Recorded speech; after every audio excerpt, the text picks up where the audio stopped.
G'day guys, Wolfie here, and I thought I'd do another one of these engine swap videos for the Tokyo 600 because they're just so much fun. I really enjoy these, especially just getting the most out of these cars and then trying to control them while you're chucking them sideways around the streets of Tokyo Expressway. It's a lot of fun, and it's actually a lot more challenging at the moment since they've made it more difficult for you to get the bonus for clean racing. So, I'll give you a look at, I'll give you a quick rundown of the race, and then I'll show you what I did to tune it. So, now this thing obviously is very fast, and once again I managed to get full power out of the engine without having to restrict it too much, but with this build it was more a matter of just trying to get some control with the car. So I was straight into first place, and you basically don't look back from there. But this build is it's a one-stop strategy, and you can complete the race in about 26 minutes. I hit the wall just lightly a couple of times, and had to really hit the skids, and still managed to finish the race in about 26 minutes.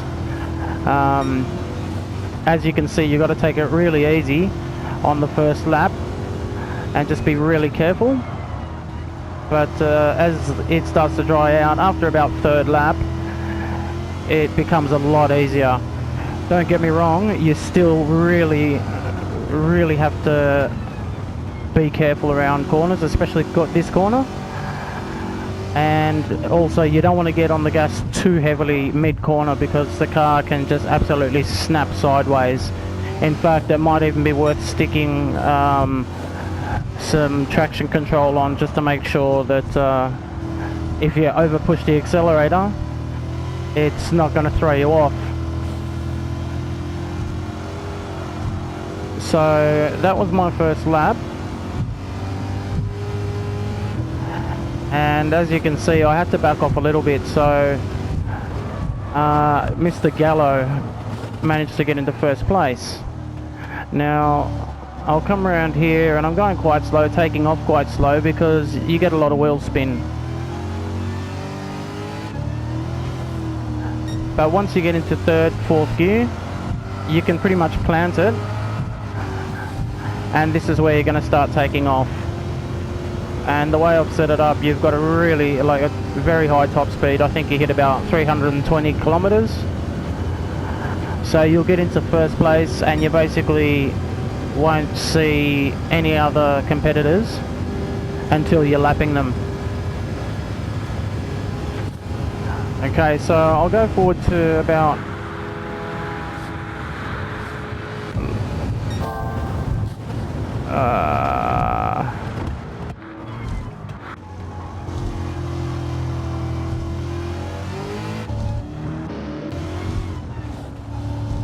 alright, that'll do. I'll go forward to about lap 6. So by this stage, you're getting quite comfortable with the track. The car's really gripping a lot better. And as you can see, you're getting up to 350 Ks at this stage. So you're really flying along. I think I waited until about lap 8 to pit, so I came in and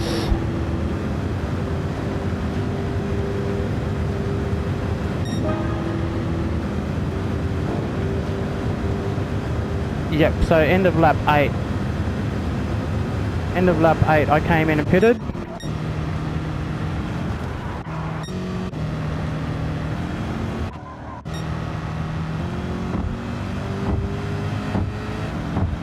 and at this stage your tyres are getting pretty worn. And on fuel map 1, you're pretty much running out of fuel at this stage. So I'll come in and I'll put a new set of heavies on, a new set of hards on, and I'll fill the fuel up just a little bit over where the indicator is. Give myself an extra lap just for safety's sake.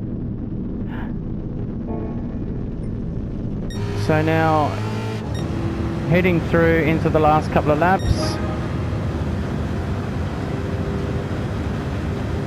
I start getting some pretty decent lap times. 2:04 there, 2:03 there.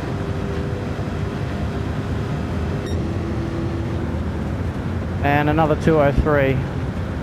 So that came in at 26 minutes pretty much flat. And the good thing is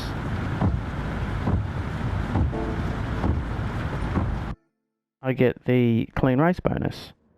Now I did tap the wall a couple of times, but it was only reasonably light. The main thing is I didn't hit any other competitors, so I still managed to get the clean race bonus. Alright, so just to give you a quick look. Now this car is notoriously overpowered when you do the engine swap. So with a lot of them that are so overpowered and such small cars and reasonably light cars, especially the front engine rear wheel drives, you kind of got to drop the LSD, you got to drop your initial torque and your acceleration sensitivity. So I probably should have even gone lower on this. And if I was to, there'd be a lot less spinning out of the wheels. I set my ride height right down and just tightened up the anti-roll bars a little bit extra on the expansion and compression and the natural frequency to suit. Then there was absolutely no need for power restrictor, and my output was at 100. So, you know, with only 2 kilograms of ballast, and I threw that both on the back just to give it a little bit of extra weight to keep those rear wheels down to the ground. Rear downforce obviously at full, and once again around halfway with the front downforce just to make sure that it steers. My transmission was fully customizable racing, and I set it at 410. I tried playing around with setting my own gears up, but ended up just settling for 410 rather than using the manual adjustment. Other than that, the only other thing I had was the increased body rigidity, which pretty much you want to have when you're doing such high speeds with something so powerful. So that's the setup for that. Anyway, I hope you guys enjoyed that, and if you did, please smash the like button and subscribe if you'd like to see more of this sort of stuff. I like making builds like this, especially just messing around with the engine swap cars and trying them out at either Le Mans or at Tokyo or at Spa. So yeah, if you'd like to see more or you've got any suggestions, please feel free to let me know in the comment section. And until next time, take care.